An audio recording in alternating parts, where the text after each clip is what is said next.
While 40 million Californians suffer through unprecedented drought, one billionaire couple owns a massive share of the state's water system, seized in a series of secretive meetings 2 decades ago. That system was largely paid for by the very taxpayers whose water these billionaires hold hostage. Urban water systems are desperate for water, but in 2023, they'll receive just 5% of what they requested from the state. The Resnicks are the biggest farmers in California. As of 2007, they owned 4 San Francisco's worth of farmland. And nearly half of Americans buy at least one of their products. Their pistachios, their pomegranate juice, their mandarins, their flowers.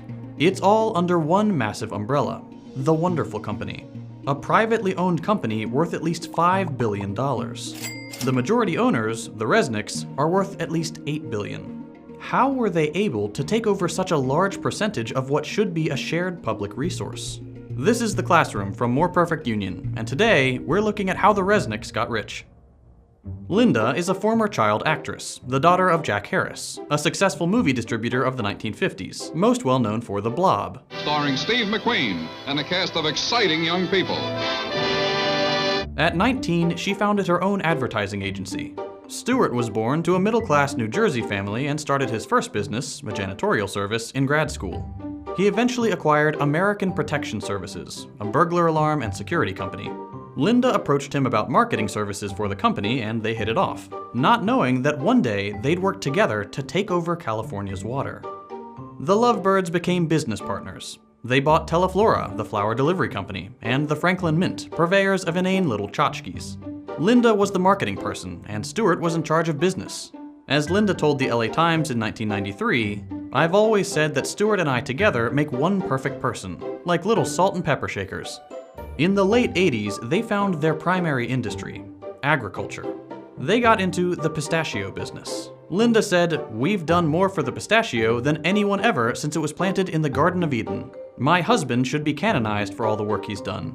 They started branching into other products, almonds, pomegranates, citrus, wine, and acquiring more and more land to cover it, including some very important land in Kern County, which granted them water rights in the area. As the Resnicks were building their empire, the state of California was building new water infrastructure with taxpayer money. California's natural water supply is very inconsistent. Vastly differing amounts of rainfall means the state can go from surplus to drought and back very easily. So they build water banks to store water during surpluses to have during droughts. One important storage facility is the Kern Water Bank, started in 1988. The facility was built with hundreds of millions of taxpayer dollars, which could have been a good thing. The people of California would have owned the water. But there were 2 Californians thirstier than the rest, and they wanted more water. Linda and Stewart Resnick, and they had a lot of political power. We'll get to that. In 1994, state water officials, water infrastructure contractors, and agricultural landowners with water rights arranged a secretive meeting at a resort in Monterey Bay, California. These groups, a mix of private companies and public agencies, rewrote California's water rules without any input from voters, taxpayers, or legislators. The new rules, called the Monterey Plus Agreement or the Monterey Amendments, were devastating for working Californians, and great for agriculture billionaires. The original code included urban preference, a long-standing rule that in times of drought, the state water board would give urban areas, where people live, access to water supplies before agricultural interests. Monterey axed that. That means that in times of drought, the water systems for normal Californians would have to buy water from private companies, because they weren't getting it from the state. The new agreement also loosened regulations on paper water. That's water that doesn't necessarily exist anywhere but on paper. The full quantities of water that providers could have, but don't actually need to have. Today, 5 times as much water has been promised and sold as actually exists. And importantly, the meeting changed ownership of the Kern Water Bank. What once belonged to the state was transferred to a few private water contractors, one of which was Westside Mutual, a wholly owned subsidiary of Wonderful Foods. The wonderful employee who runs Westside, Bill Phillimore, is the chairman of the public organization that manages the Kern Water Bank.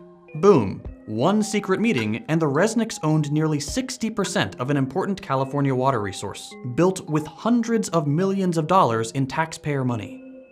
The new ownership, combined with the rules on paper and surplus water, meant that during times of drought, the Resnicks could sell Kern water back to the state water systems. They took Californian taxpayers' water and sold it back to them, both literally as the water supply and also to grow expensive food like gourmet pistachios and pomegranate juice. They converted the people's water into products many can't afford. And that's just one water bank. The Resnicks also have control of other water boards and have been sued for directing more water towards their properties. So how do they get away with this Chinatown-level chicanery? Gonna be a lot of irate citizens when they find out that they're paying for water that they're not gonna get. With philanthropy. The Resnicks donate millions of dollars to politicians and research institutions, which help them secure control over water systems, and even get more water and more taxpayer funding. One important project is the proposed California Delta Tunnel, a taxpayer-funded project which would send water from Northern California to Central, where the Resnicks farms are. They've spent hundreds of thousands of dollars on state and federal legislation and politicians who support the tunnel project. But their favorite politician is Senator Dianne Feinstein. You come in here and you say it has to be my way or the highway. Chair of the Energy and Water Subcommittee. She's a close personal friend of the Resnicks, attending their holiday parties in Aspen and maintaining their financial interests. A quick look through the bills she sponsored shows several which would direct money to Kern-adjacent water projects. The Resnicks even ask her for things directly. When a pesky study about endangering salmon and shad fisheries threatened the Delta Tunnel, Stewart wrote a letter to Feinstein demanding a new study. She immediately forwarded it to the Obama administration, who agreed to spend $750,000 on a new study. It returned the same results as the first one. Can't buy science. But the Resnicks have tried. They are among the top donors to the University of California system, with their donations focusing on agricultural and ecological studies. The Resnicks have basically bought entire departments who put out studies on how water systems should be managed, and where funding should go. That leads to even more federal and state taxpayer dollars being used to fix up what the Resnicks profit off of. This is all bad for California, even in a capitalistic sense. Agriculture uses 80% of California's water, but only represents 2% of its GDP.